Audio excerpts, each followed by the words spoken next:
the modern Noel-Baker Academy school campus. This school's been on a real journey for the last 3 years. Anne Donaghy, head teacher. We came in, we looked at the curriculum, we talked about inclusion, we talked about what knowledge are children entitled to in RE, what knowledge are children entitled to in science, in English, in maths. Right, that's our starting point.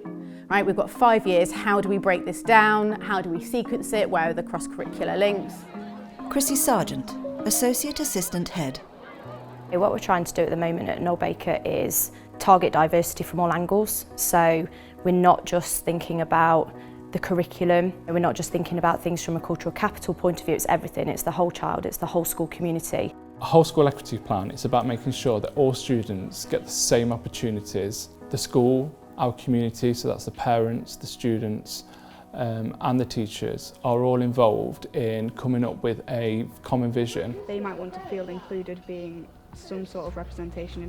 In this school, there's been quite a few situations where I felt as if I wasn't included a lot and I felt kind of powerless.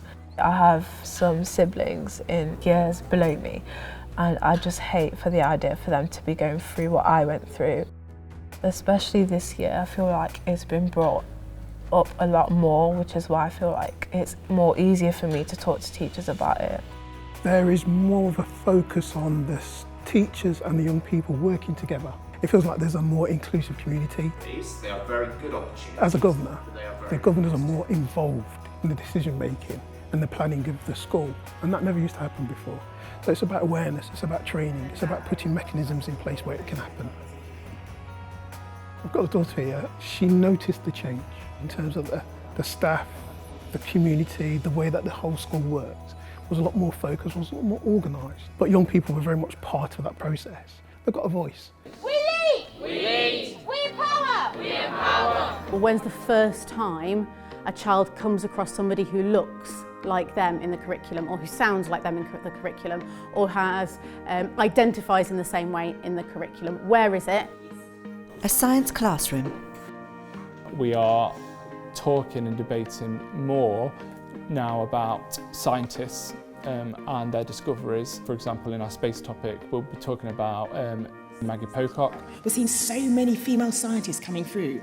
And identifying to our students that this is a black female who has done wonderful things for physics and for space. She's come from similar backgrounds as you, so why can't you do exactly the same? Female students of colour walking together.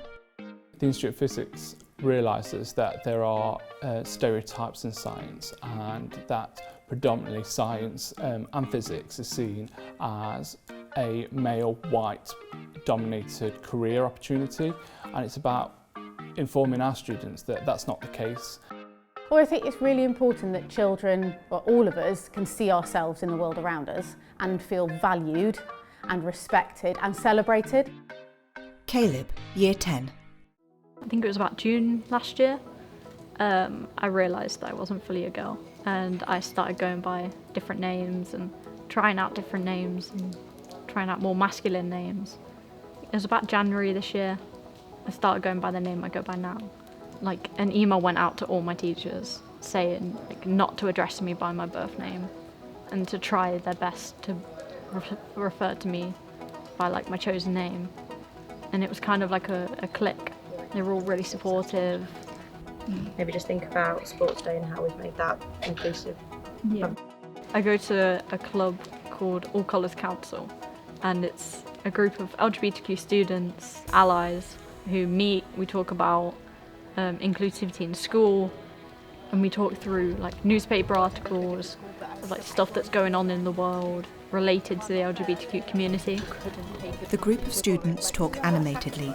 All are wearing rainbow lanyards. Part of the work we've done this year around our equity policy has been around setting up student voice groups and parent voice groups and governor voice groups and staff voice groups, and talking to all of those different groups about school policies. Are there any aspects of that that are, without us realising or unconsciously, causing children to feel anxious in any way?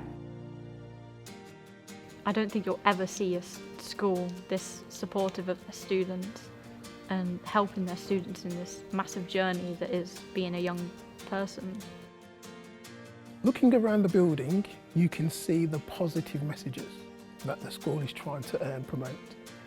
Looking at their changing uniform, you're looking at young people taking more pride about themselves.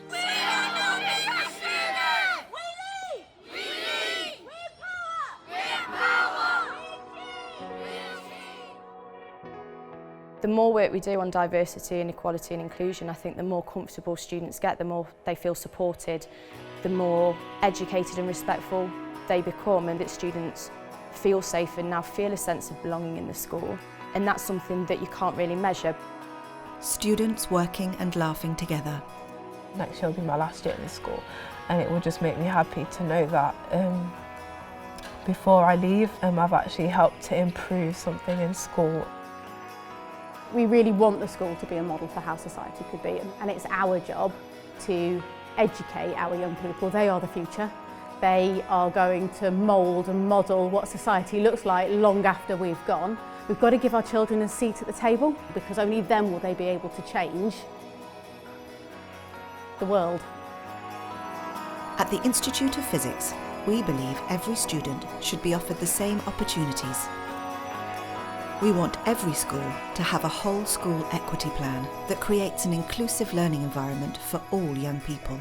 Find out how you can get involved at iop.org/limitless.